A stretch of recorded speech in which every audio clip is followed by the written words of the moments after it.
이 시간 주보를 참고하실 때 여러분 앞에 귀의 소식 전하겠습니다. 우리에게 방문하신 모든 분들 주님의 이름으로 환영합니다.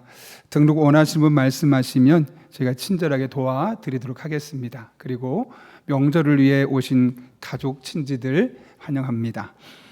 계속해서 주보 보실 때요, 우리 지난주에 하나님 보내주신 한 가족 분들이 계신데 우리에게 또 편안하게 잘 정착하실 수 있도록 여러분들이 함께 마음을 모으고 또 함께 먼저 다가서 주시기를 부탁드립니다. 설 명절 안내드립니다. 내일부터 수요일까지 새벽은 개인 기도로 하고요, 수요 저녁 기도회는 그대로 진행됩니다. 특별히 설 가정 예배 순서지가 준비되어 있으니 필요한 만큼 가져가시면 되고, 혹시나 현장에서 필요하실 때는 홈페이지에서 다운로드 받을 수 있으니 언제든 확인하시면 되겠습니다. 그리고 영상 혼자서 예배 인도하기 어려우신 분들 위해서 영상도 준비했습니다. 그러니 영상을 가지고 가족과 함께 나누시면 되겠습니다. 오늘 저녁에 유튜브에 올려놓을 테니 확인하시면 됩니다.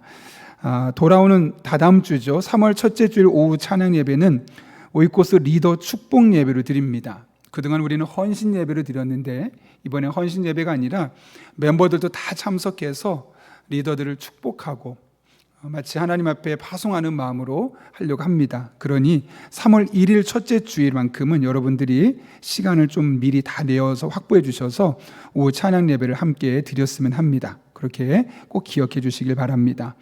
중고등부 겨울 수련회가 토요일 오전 10시부터 오후 8시까지 교회에서 있습니다.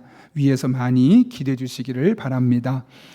비전 오후 찬양단이 매월 첫째 주 오후 찬양 예배 때 한 달에 한 번씩 모여서 찬양하게 되는데요, 일렉 기타, 베이스 드럼 각 한 명씩 사역팀을 모집합니다. 헌신하길 원하시는 분들 적극적으로 동참해 주시길 바라고요. 우리 교회 아동부 초등학교 1학년부터 6학년까지 대상으로 노아 어린이 중창 단원을 모집합니다. 노아는 두 가지 중의적 의미를 갖고 있습니다. 성경 인물 노아이기도 하고 노래하는 아이들이란 뜻의 노아라고 합니다. 그래서 우리 초등학생들이 하나님 앞에 또 주신 재능을 발견하고 또 예배 때 섬길 수 있도록 그렇게 하는데 우리 윤미 집사님께서 지휘하고 가르칠 겁니다. 같이 적극적으로 아이들 보내주시면 감사하겠습니다. 필리핀 해외 단기 선교 모집하고 있습니다. 카페 알쉐르는 월요일부터 수요일까지 명절 기간은 휴무로 운행하지 않습니다. 교우 소식입니다. 우리 김지희 성도님 가정에서 자녀 결혼 감사로, 그리고 우리 박주님 사모님 가정에서 장례 위로 감사로 하나님 앞에 사랑의 섬을 드렸습니다. 전량 어려운 이웃들을 섬기는데 사용하도록 하겠습니다. 더 자세한 내용은 주보를 참고해 주시고, 이 시간 하나님께서 우리에게 주신 말씀은 요한복음 5장 39절부터 40절까지의 말씀, 신약성경 151쪽에 있습니다. 요한복음 5장 39절과 40절 말씀, 제가 하나님의 말씀을 봉독하겠습니다. 너희가 성경에서 영생을 얻는 줄 생각하고 성경을 연구하거니와 이 성경이 곧 내게 대하여 증언하는 것이니라. 그러나 너희가 영생을 얻기 위하여 내게 오기를 원하지 아니하는도다. 이것은 하나님의 말씀입니다. 아멘. 우리 함께 기도하고 말씀 나누겠습니다. 거룩하신 아버지 하나님, 오늘도 우리를 주님 전에 불러주시고 함께 예배할 수 있는 은혜 주심에 감사를 드립니다. 말씀 듣는 이 시간 우리들의 마음의 문을 활짝 열어주시고 선포된 말씀이 우리의 머릿속에 머물지 않게 하시고 손과 발로 현실의 삶에 드리워질 수 있도록 은혜 베풀어 주옵소서. 예수님의 이름으로 기도하옵나이다. 아멘. 우리 한번 앞뒤 좌우 있는 분 이렇게 인사하며 축복하겠습니다. 행복한 명절 보내세요. 이렇게 인사하겠습니다. 네. 여러분 혹시 운동하세요? 안 하시는군요.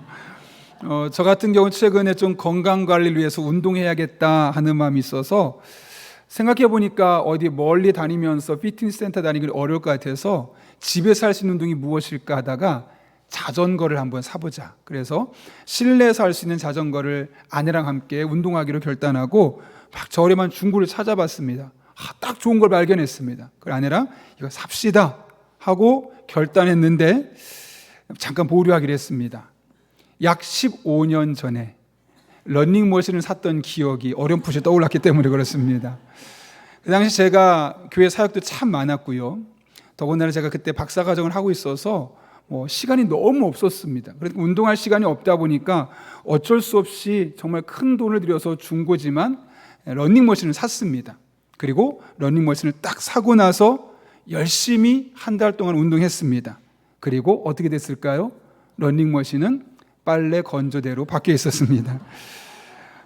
결국은 이 원래 목적과 전혀 다른 용도가 되니까 한 곳에 방치되어 있다가 나중에는 어쩔 수 없이 폐기 처분할 수밖에 없었죠.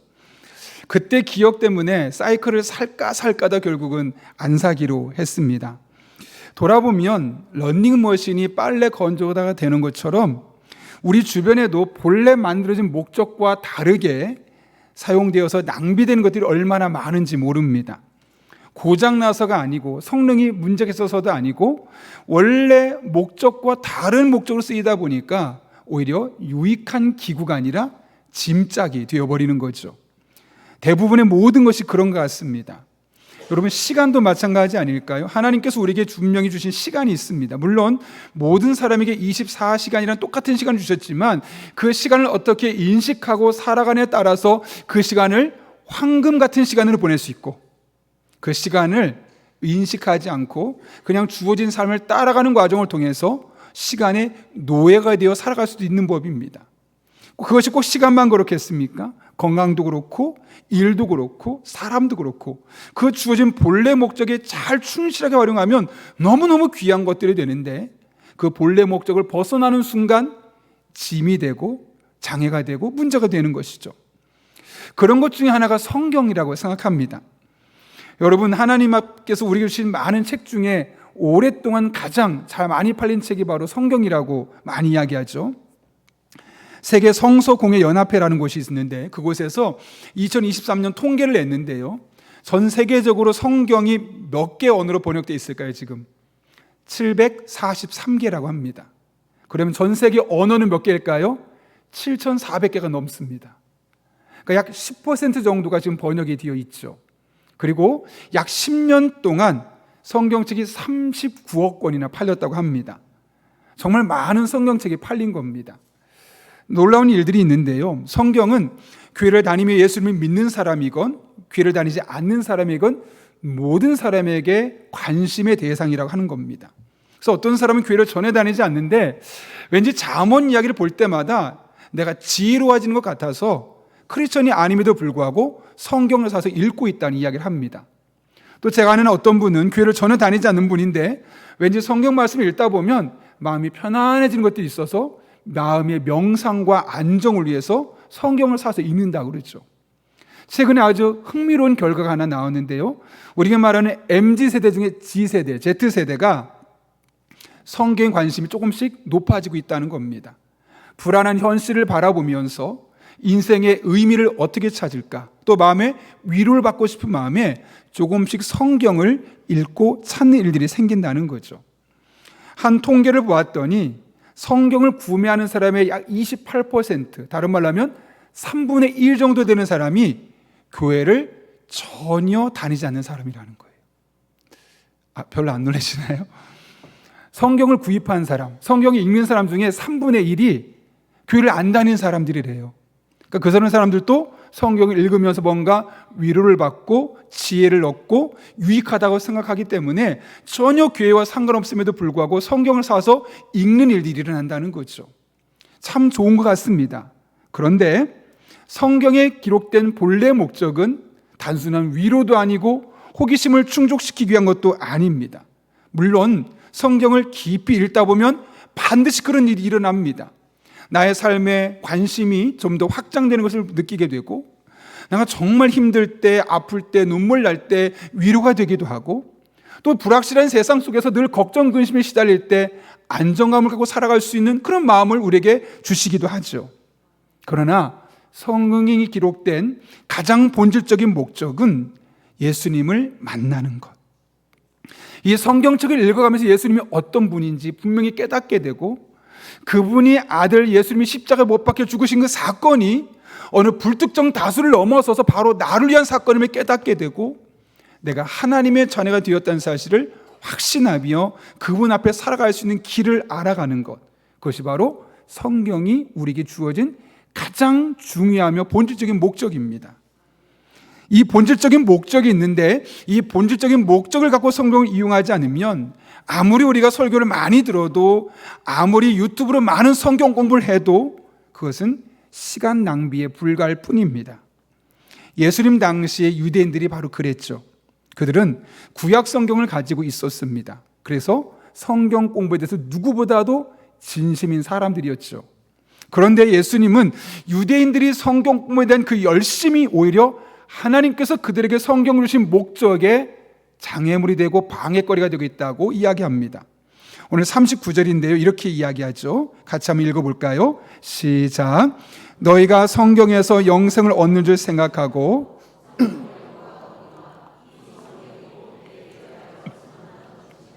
네, 유대인들은 누구보다 성경을 귀중하게 여겼고 많이 읽었고 연구했습니다. 왜냐하면 그 성경 안에 영생, 즉 영혼의 구원, 영원한 생명의 비결이 있다고 확신했기 때문에 그렇죠. 그런데 놀랍게도 그들은 성경을 많이 읽었고 연구하고 심지어 외웠음에도 불구하고 영생을 주시는 예수님을 믿지 않았을 뿐더러 예수님을 거부하는 매우 어리석은 행동을 취하게 되죠. 왜 그랬을까요, 여러분? 오늘 보면 38절은 이렇게 이야기합니다. 읽어볼까요? 시작. 그 말씀이 너희 속에 거하지 아니하니 이는 그가 보내신 이를 믿지 아니함이라. 아멘. 성경을 많이 읽어요. 외워요. 설교를 많이 들었어요. 그럼에도 불구하고 말씀이 그들 안에 거하지 않았다라고 이야기하고 있습니다. 거한다라는 말이 헬라어로 메노이라는 단어인데 그대로 남아있다, 머물러 있다 그런 뜻이에요. 특별히 이것은 미완료형, 그러니까 계속해서 머물러 있다는 뜻을 갖고 있죠. 그러니까 이런 말입니다. 그러니까 유대인들은 말씀을 많이 들었어요, 읽었어요, 연구했어요. 그래서 그 말씀이 무슨 뜻인지 분명히 알았습니다. 그런데 그 말씀을 알고 깨달았지만 그 말씀이 그들의 마음속에 머물러 있지 않았다는 거예요. 오늘 설교 끝나고 여러분 집에 가면 그 말씀이 여러분의 머릿속에 마음속에 남아 있습니까? 제목이 뭐였지? 본문이 뭐였지? 마음에 머물러 있지 않았다는 거예요. 그대로 남아있지 않았다는 거죠. 그래서 그 성경이 근본적으로 말하고자 했던 그 메시지를, 그 예수님을 그들은 발견할 수 없었다는 거죠. 지금 성경 말씀을 대하고 있었던 유대인들의 태도를 지적하고 있는 겁니다. 마치 마태복음 13장에는 씨 뿌리는 비유가 생각나지 않습니까? 4개 밭이 있는데 그 밭에 씨를 뿌립니다. 씨는 하나님의 말씀이고 밭은 우리 사람들의 마음의 상태를 말하죠. 길가밭이 있었고 돌밭이 있었고 또 가시밭이 있었고 좋은 땅이 있었다고 말합니다. 그 4개 땅 중에 유일하게 열매를 맺고 성숙해진 곳은 좋은 땅이었죠. 근데 성경을 보게 되면 그 좋은 땅을 일컬어 뭐라고 말하냐면 말씀을 듣고 깨닫는 자라고 이야기합니다. 그 말씀은 누구나 들을 수 있어요. 그런데 그 말씀을 듣고 깨달은 사람만이 그 말씀의 유익을 경험할 수 있다는 거죠. 그런데 여기 중요한 게 깨닫는다는 단어의 표현입니다. 그러니까 우리 성경만 보면 깨닫는 게 그냥 그렇구나 이해하고 우리가 동의하는 것으로 보이지 않습니까? 근데 원문은 좀 달라요. 신이엠이라는 단어에서 신이엠이라는 단어 쓰고 있는데 이게 확장이 됩니다. 처음에는 이해하는 거예요. 그렇구나 이런 뜻이구나. 그런데 이해로 끝나는 것이 아니라 그 이해한 것을 깊이 생각해 보는 거예요. 정말 이런 것이구나. 그럼 나는 어떻게 될까? 그런 숙고의 과정을 거치고 난 후에 경건하게 행동까지 이어지는 것을 일컬어 성경은 깨닫는다라고 표현합니다. 그러니까 우리 생각에는 이해하고 동의하면 깨달았다고 생각하는데 성경의 원문은 그게 아니라 이해하고 나서 깊이 생각하고 묵상하고 적용한 다음에 구체적으로 행동하는 걸로 옮겨지게 되었을 때 이 사람은 말씀을 깨달았구나 라고 해석한다는 거죠. 그런 의미에서 우리가 말씀을 듣는 것 그리고 그 말씀을 깊이 숙고하고 행동으로 옮길 때 그 말씀의 은혜가, 그 말씀의 지혜가, 그 말씀의 열매가 우리들의 삶에 나타나게 되는 것이죠. 그런데 유대인들은 거기까지 안 갔던 겁니다. 이런 거구나. 지식을 쌓기에 급급했던 거죠. 제가 며칠 전에 한 카페에 가서 사장님에게 아주 흥미로운 이야기를 들었습니다. 아주 전문가고 커피도 다양하게 이제 핸드드립을 할 정도로 탁월한 실력을 갖춘 분이신데 그분이 이런 얘기를 하는 겁니다. 한 잔의 커피로도 다양한 맛을 누릴 수 있습니다 라고 이야기하는 겁니다. 우린 보통 커피를 한 잔 딱 받으면 따뜻한 커피 따뜻하게 딱 마시고 끝 이렇게 생각하는데 그분은 의도적으로 그 커피를 오늘 말고 다음 날까지 3일 동안 마신다는 거예요. 그래서 처음에 따뜻할 때 그 맛, 그리고 점점 식어가면서 느껴지는 그 커피 맛을 또 느끼고 그 다음 다 마시지 않고 일부러 그 다음 날까지 놔두는 거예요. 그러나서 조금 식었을 때 또 다른 맛을 느끼는 거죠. 그리고 나서 그 다음 날 되면 또 식으면서 커피가 숙성이 되면서 첫째 날, 둘째 날 따뜻할 때 식었을 때 경험하지 못했던 또 다른 맛을 경험한다는 겁니다. 그래서 한 잔의 커피로 3일 동안 매일 다른 맛을 경험할 수 있어서 의도적으로 그렇게 한다는 거죠. 제가 그 이야기를 들으면서 우리가 하나님의 말씀을 통해 누린 은혜와 참 메커니즘이 비슷하다라는 생각을 하게 되었습니다. 여러분, 오늘 우리가 하나님의 말씀을 듣죠. 오늘 말씀 들을 때 그 말씀은 오늘 내게 주어진 상황과 환경에서 그 말씀을 받아들입니다. 그런데 똑같은 말씀을 내일 또 한 번 듣게 되면 내일은 오늘과 다른 상황이 펼쳐지겠죠. 전혀 다른 상황에서 똑같은 말씀을 들어가며 전혀 다르게 그 말씀이 다가오는 거죠. 그 말씀을 또 화요일에 가서 듣게 되면 그 또 다른 환경 속에서 동일한 말씀과 본문이지만 전혀 다르게 내 마음에 다가오게 된다는 거예요. 실제로 저희 성도님 중에 몇몇 분은 주일 설교 끝나고 나면 주중에 설교를 일부러 또 듣는다고 해요. 주일 설교를. 그러면 신기하게도 분명히 주일에 들었던 설교인데 새롭게 마음에 와닿는다는 거죠. 지금 그런 이야기 아니겠습니까, 여러분? 우리 하나님의 말씀을 오늘 하루 듣고 끝나버리면 그냥 사실 지식 정도, 순간의 지식, 순간의 만족, 순간의 기쁨, 순간의 은혜를 끝나버리는 거예요. 이거를 오늘 하루 깊이 묵상하고 숙고하고 살아보는 거예요. 또 내일 가서 또 한번 들어보는 겁니다. 물론 새벽 말씀도 있고 유튜브에서 다양한 말씀 들을 수 있지만 많은 말씀 들을 필요 없습니다. 주일 말씀을 매일 반복해 들어보는 겁니다. 그리고 그 말씀을 그날 깊이 숙고하고 그 말씀대로 살아보다 보면 신기하게도 본문은 하나인데 매일매일 같은 말씀이 다르게 우리에게 맛을 준다는 거죠. 저는 여러분들이 하나님의 말씀을 그렇게 읽고 들을 때마다 그런 은혜가 경험될 수 있기를 예수님의 이름으로 축원합니다. 일본 성서 공회가 있어요. 성경을 편찬하고 또 성경에 대한 책임을 지는 그런 공회가 있는데 션 샤우크라는 분이 쓴 글입니다. 2차 세계대전이 끝나고 나서 미국 군대가 이제 여러분이 잘 알고 있는 오키나와 섬에 가게 됐습니다. 오키나와 섬에 여러 가지 마을이 있겠죠. 그 중에 신만부키라는 작은 마을을 갔는데 열렬히 환영하는 거예요. 여러 마을을 가봤는데 특별히 그 마을은 너무 깨끗합니다. 사람들이 얼굴이 편안해 보이고 너무 열렬히 적극적으로 환영하는 모습 보면서 다른 마을과 너무 다른 거예요. 뭐지? 이 마을은 왜 이렇게 다를까? 사람들의 얼굴도 너무 안정적이고 평안하고 그리고 흔히 말하는 친절하고 그 다음 마을도 깨끗하고 옆에 마을과 비교해도 너무 다른 거죠. 그래서 신기해서 사람들을 인터뷰하면서 물어봤더니 30년 전에 한 선교사님이 이곳에 오셨다는 거예요. 그리고 짧게 있었지만 말씀을 가르쳐주고 그분이 이제 떠나면서 성경책을 남기고 갔던 겁니다. 당시 그 마을에 쇼쉐이와 모곤이라는 두 형제가 있었는데 그 성경을 받은 거예요. 그리고 그 성경을 매일 두 형제가 읽는 겁니다. 읽었는데 사실 선교사님이 떠났으니 무슨 말씀인지 알겠어요? 모르겠어요? 모르잖아요. 그러니까 같은 말씀을 반복해서 읽는 거예요. 그러다 보니까 어느 순간 이게 이런 말씀이었구나 깨달아지는 거죠. 그러면서 어느 순간 예수님이란 분이 계셨구나 알게 되는 거죠. 성경을 계속 읽어가면서 우린 죄인이었구나. 나는 열심히 의롭게 착하게 산다고 노력했는데 결국 나는 죄인이었구나 알게 되고 우리 죄인은 죄를 대한 값을 치를 수밖에 없는데 하나님 우리를 너무나 사랑하셔서 하나밖에 없는 아들 예수님을 이 땅에 보내셨고 그분을 믿는 모든 사람은 하나님의 자녀가 되게 하셨구나. 그런 사실을 하나씩 형제가 읽어가며 깨닫게 되는 거예요. 그리고 목사가 없었는데 선교사가 없었는데 구원의 신앙을 갖게 된 겁니다. 너무 신기했어요. 우리만 알고 있기엔 너무 아깝다. 우리 마을 사람들에게 이거를 알려줘야겠다 하는 마음에 두 사람이 열심히 그때부터 연구를 해가지고 사람들에게 성경을 알려주기 시작했습니다.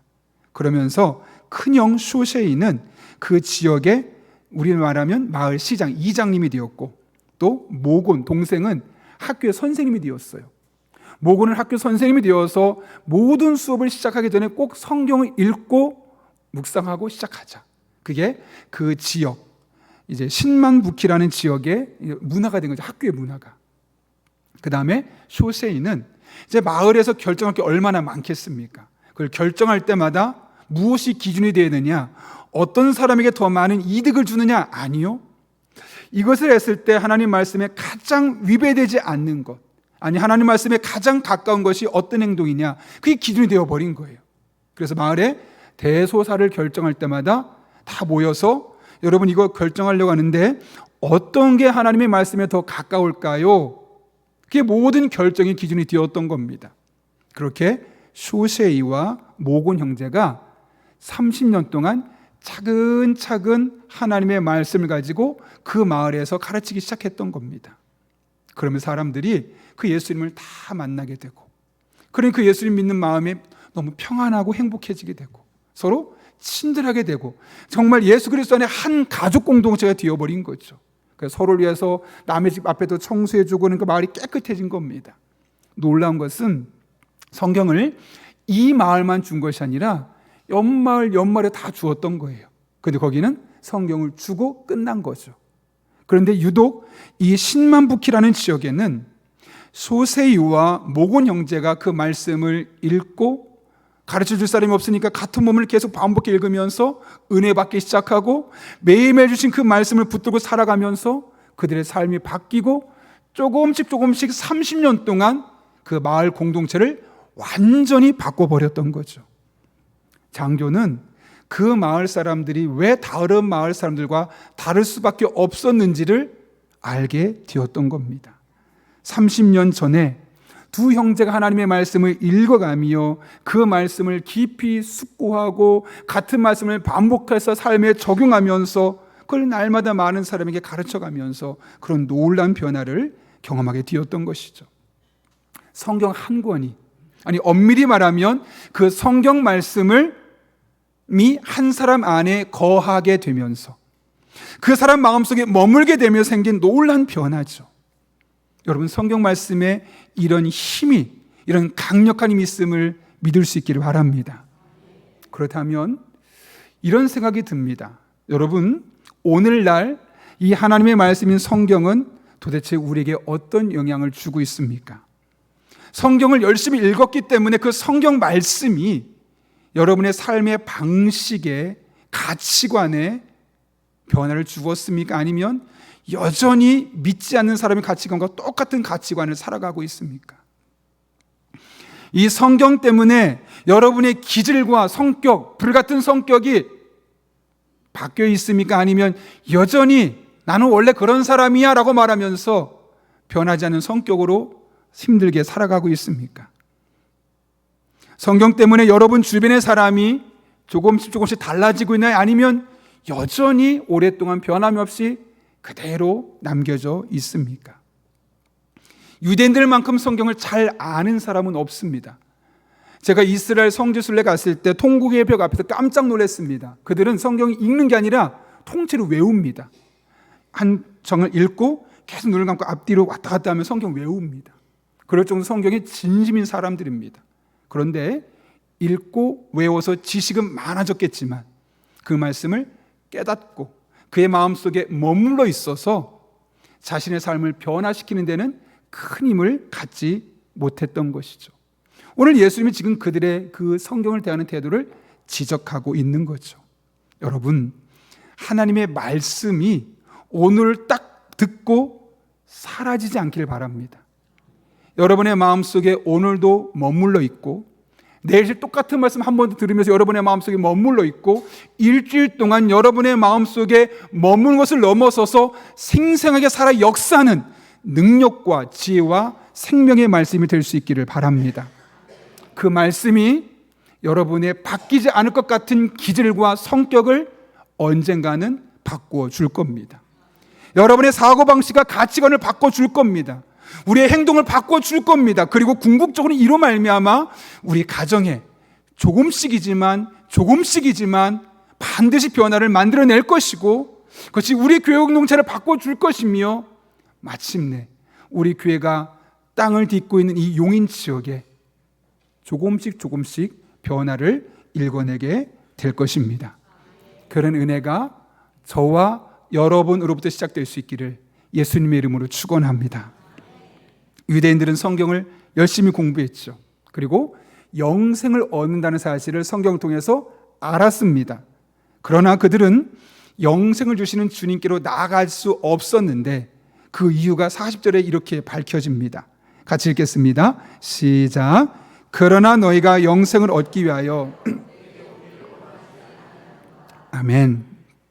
성경을 읽었고 예수님을 믿는 게 영생이구나 알았어요. 그런데 예수님께로 가지 않았대요. 예수님 편에서는 오지 않았대요. 여러분 왜 그랬을까요? 분명히 영생의 이유를 알았는데 왜 안 갔을까요?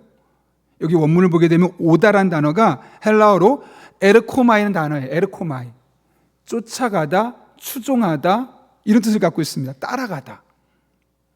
다른 말로 하면 그들은 영생을 누리고 싶었어요. 그래서 하나님을 잘 믿고 복받고 싶었어요. 삶이 편안하길 원했어요. 그런데 예수님을 따라 살면 분명히 고통스럽고 분명히 헌신하고 희생이 있어야 된다는 사실을 알았던 거예요. 그게 싫었던 겁니다. 잘 살곤 싶었지만, 편안하곤 싶었지만 예수님처럼 살아가는 것은 원하지 않았던 거죠. 왜냐하면 그 삶에는 희생과 수고와 헌신이 있어야 되니까요. 여러분, 신앙은 얼마나 많은 성경 지식을 갖고 있느냐, 그거 있지 않습니다. 오히려 성경 안에서 말씀하시는 예수님의 삶을 얼마나 열심히 따라가고 추종하며 그 예수님의 삶의 모습을 투명하게 세상에 보여줄 수 있느냐 없느냐가 그 신앙의 성숙도를 좌우하는 겁니다. 최근에 저희 목사님들과 함께 독서 모임을 하고 있는데 읽고 있는 책이 기독교, 로마를 흔든 낯선 종교라는 제목의 책입니다. 그 책을 보게 되면 1세기에 그리스도인들이 그 당시에 로마 사람들에게 어떤 사람으로 다가오게 되었는지를 이야기하거든요. 세 가지로 말합니다. 첫 번째로는 이상한 놈들. 왜냐하면 분명히 자기 것을 남들에게 나눠주는 겁니다. 그리고 분명 피도 나누지 않았는데 형제라고 말하는 겁니다. 우린 형제이니 내 거 나눠주겠습니다. 서로 섬기고 서로 아끼고 베풀고. 이해가 안 되는 거죠. 로마 사람들은 내가 잘 돼야 되는데 왜 내 걸 왜 남들에게 나눠주냐. 이상한 놈들. 또 성만찬하는 모습 보면서 예수의 피를 먹는다고 식인종들, 이상해, 가까이 하면 안 돼. 처음엔 그랬습니다. 조금 지나 보니까 위험한 놈들. 왜 위험했을까요, 여러분? 계속 같이 있다 보니까 그 사람들한테 내가 끌려가는 거예요. 나도 그 사람처럼 동화되어 가는 거예요. 아, 나도 저렇게 착하게 살아야지. 나도 저렇게 믿음을 갖고 살아야지. 나도 누군가에게 이렇게 도움이 되는 사람이 되어야지. 그러니까 가까이 하면 나도 그렇게 될까 봐 위험해서 멀리할 대상이 되어버린 겁니다. 세 번째로는 매력적인 놈들. 시간이 지나면 지날수록 나도 그들처럼 되고 싶은 거예요. 그래서 실제로 정말 많은 사람들이 1세기에 그리스도인들의 모습을 보고 그들의 삶을 보고 크리스천이 되었다는 겁니다. 그래서 이상한 놈들이 위험한 놈이 되었다가 매력적인 놈들이 되어서 공동체 안에 그들이 두르게 되었고, 결국 3세기가 넘어서는 그들이 어떻게 됐습니까? 로마의 국교가 기독교가 되는 아주 놀라운 일들이 있게 되었던 거죠. 여러분, 기독교인의 정체성이 뭘까요? 나 예수님 믿으니까 편안해. 내 영은 얼마나 편안한지 몰라. 그 삶 자체가 기독교인의 정체성일까요? 예수님의 능력, 하나님의 능력이 있고 지혜가 있으니 나는 잘 될 거야. 하나님 나를 축복해 주실 거야. 난 성공할 수 있어. 그것이 그리스도인임을 정의하는 그런 정체성일까요? 물론 예수님 믿으면 마음이 편안하죠. 잘 될 겁니다. 하나님 도와주실 겁니다. 그러나 진정한 그리스도인의 정체성은 나를 통해서 하나님이 어떤 분인지, 예수님이 어떤 분인지, 하나님의 사랑이 얼마나 큰지 그것들을 자연스럽게 알아갈 수 있도록 일상의 삶을 살아가는 것. 그래서 그들이 우리를 보고 예수님 믿고 싶어지는 그런 매력적인 종교가 될 수 있도록 이끌어가는 것. 그것이 이 땅에 우리가 그리스도인으로 살아가는 존재의 목적이라는 거죠. 그리고 그를 위해서는 어쩔 수 없이 희생이 필요합니다. 헌신이 필요합니다. 세계 3대 테너 중에 한 사람이 호세 까레라스라고 그러죠. 그 사람은 1987년에 백혈병으로 거의 죽을 뻔했는데 정말 기사회생했습니다. 살아났어, 회복되었습니다. 그래서 그렇게 성공한 성악가로 더 유명해졌죠. 그는 세계적인 성악가로서의 그 자신의 그 명목을 유지하기 위해서 두 가지를 반드시 지켰다고 합니다. 첫 번째로는 절대로 하지 말 것을 하지 않았다는 거예요.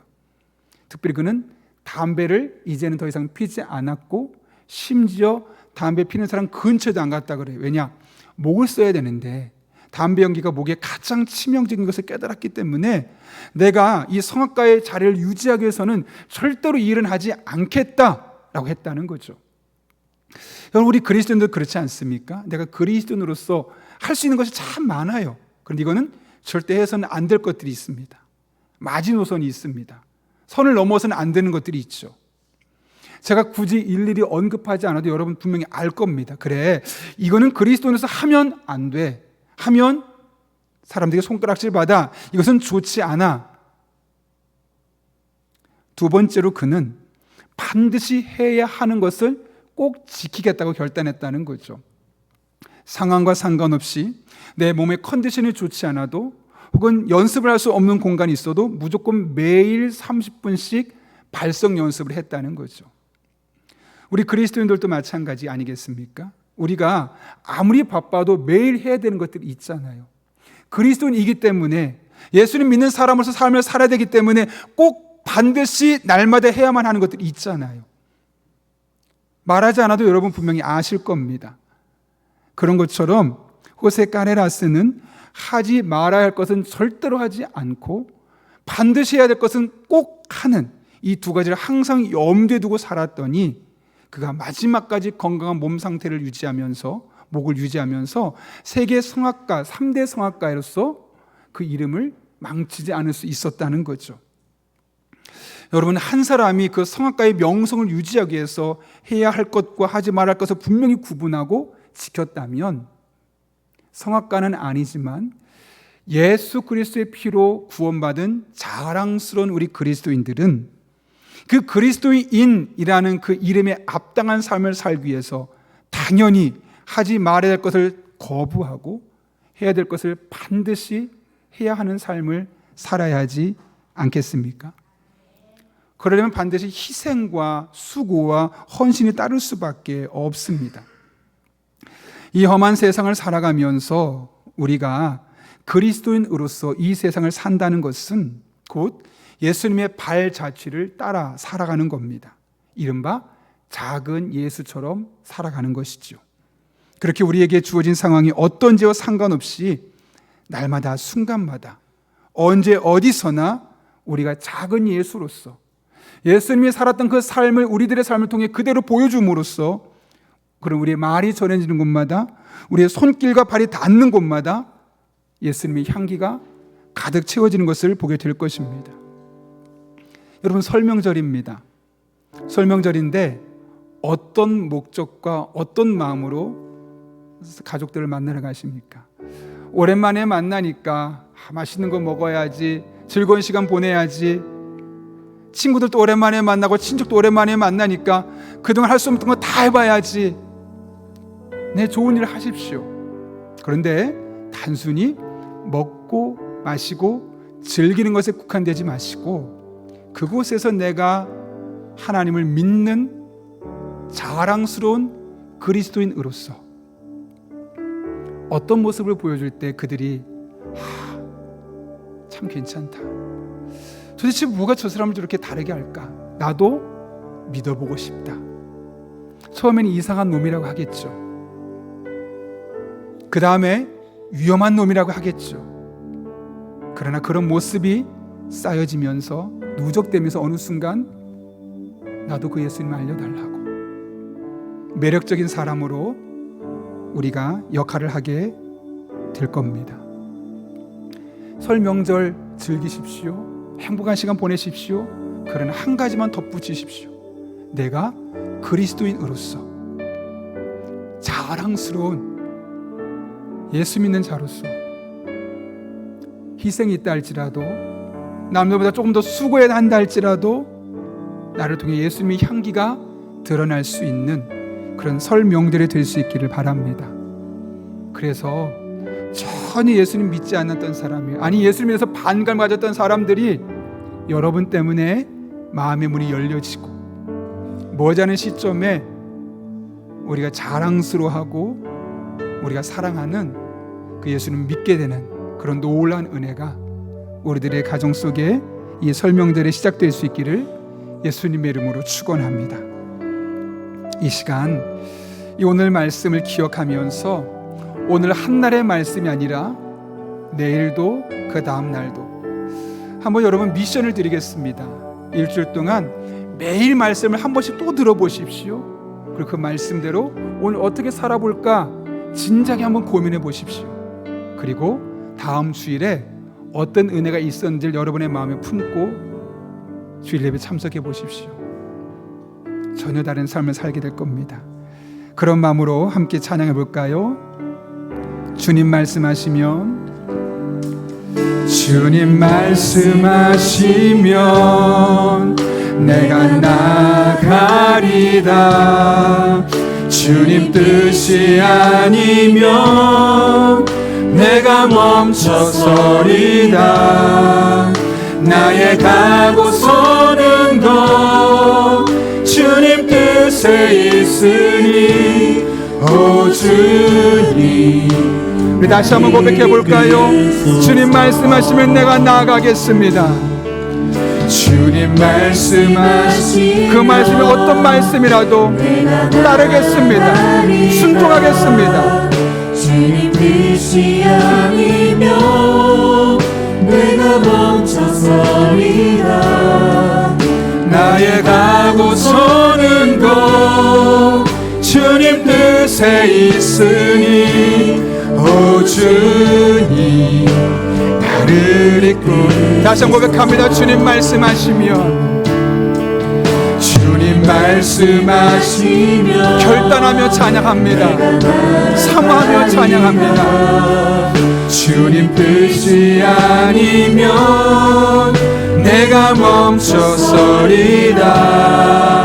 나의 가고 서는 것 주님 뜻에 있으니 오 주님 나를 이끌. 뜻하신 그곳에, 뜻하신 그곳에 나 있기 원합니다.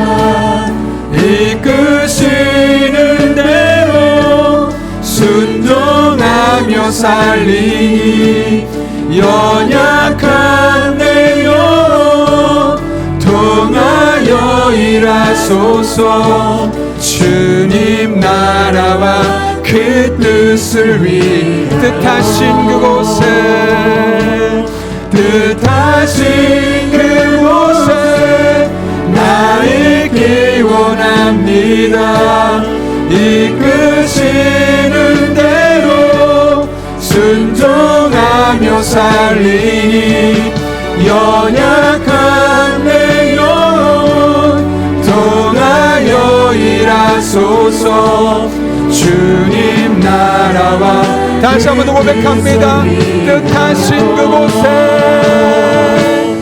뜻하신 그곳에 나 있기 원합니다.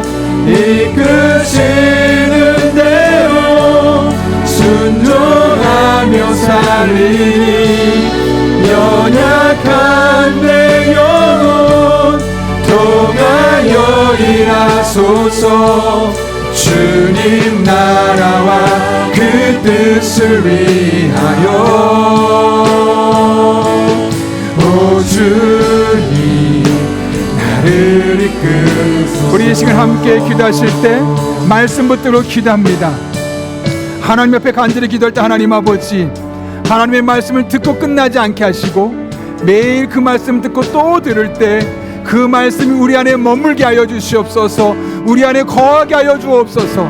그 말씀이 나의 생각을 바꾸고 나의 성격과 기질을 바꾸고 나의 행동을 바꾸고 이로 말미암아 우리 가정이 달라지고 교회 공동체가 달라지며 우리가 살고 있는 현장 용인 지역에 놀라운 변화가 일어나게 하여 주옵소서.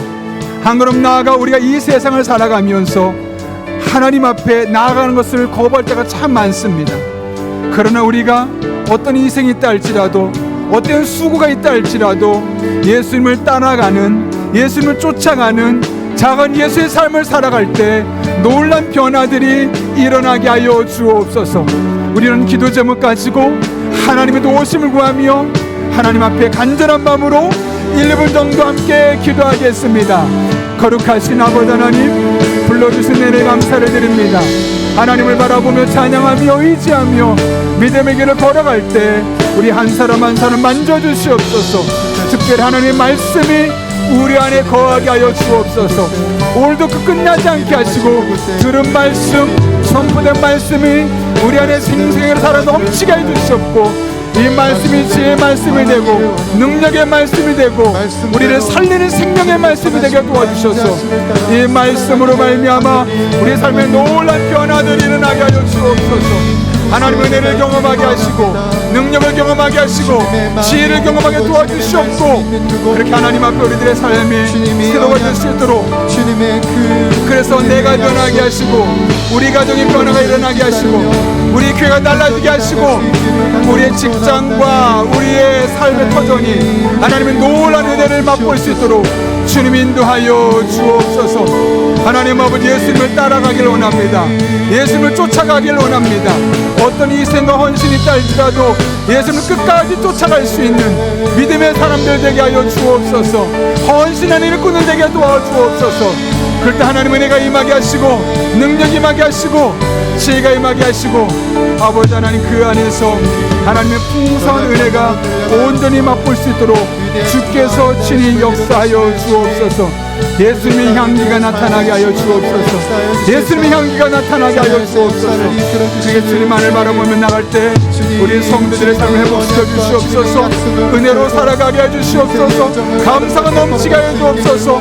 복된 삶이 되게 해 주시옵고 하나님 앞에 날마다 순간마다 은혜로 살아갈 수 있는 주의 종들의 삶으로 간증하게 하여 주옵소서. 그래서 우리 성도들에게 복을 주옵소서. 하나님의 만져주심을 경험하게 해주셨고 하나님 앞에 모든 건 내어 맡길 수 있도록 주님께서 친히 인도하여 주옵소서.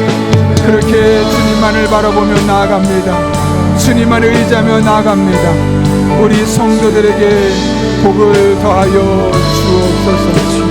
그렇게 주님 앞에 온전히 구할 수 있도록 주께서 친히 축복하여 주옵소서. 하나님 안에 거하는 복된 삶으로 인도하여 주옵소서.